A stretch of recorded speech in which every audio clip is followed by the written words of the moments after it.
Man, today's an exciting day. We get to talk about some Pharisees today. And in my world, anytime you can talk about some Pharisees, that's a good day because we're always learning from the Pharisees. You see, in the Bible, a lot of times we make the Pharisees out to be these real bad guys because they're on the other side and we're on the side of Jesus. But in all honesty, if you really take a look at the Pharisees, a lot of times we act just like them in our everyday life. So let's dig in here and take a look, and maybe we'll see if I can explain what I'm talking about.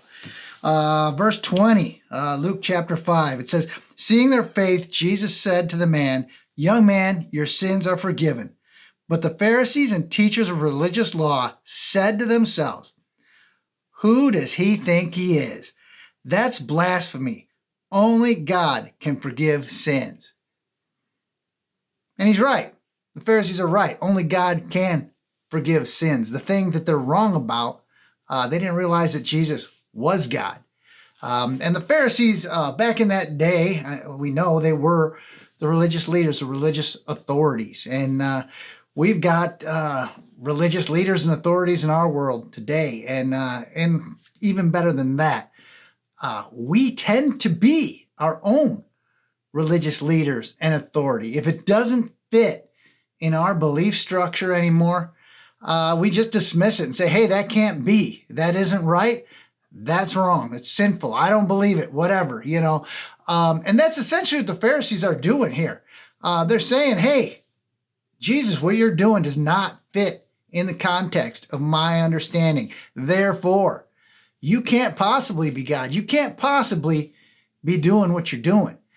And relating that to our lives today, and, you know, maybe the application of that all is, how many times in our life is God working? Is he actively doing something, but it might not be what we want or what we think, or maybe it's not even on our radar. It's something way out of left field.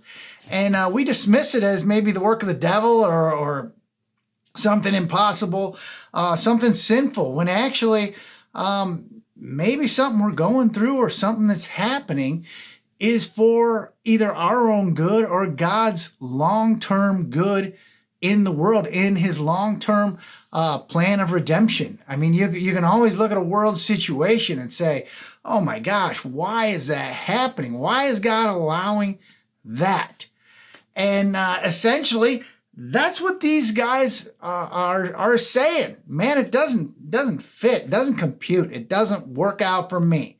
Therefore it's wrong. It cannot happen. And I think our God is bigger than that. And we really need to be aware of that as we go through life. It's just a lot of times there's going to be things going on in God's plan that don't fit maybe in our personal belief structure.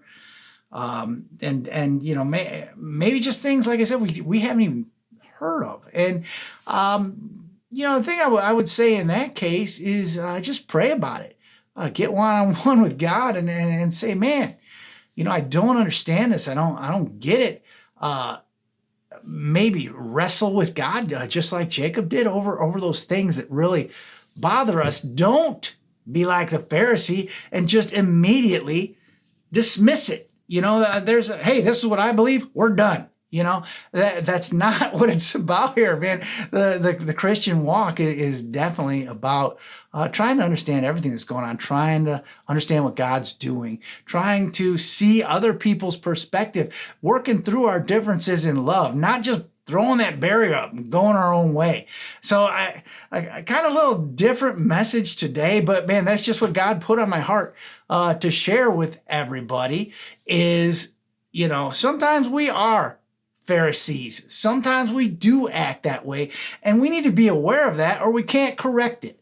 So, you know, maybe just look for those areas in your life where, especially when it comes to God and what he's doing in the world, that you're not putting yourself in God's place and being judgmental about everything and critical and saying this is the way it's got to be or it's not right.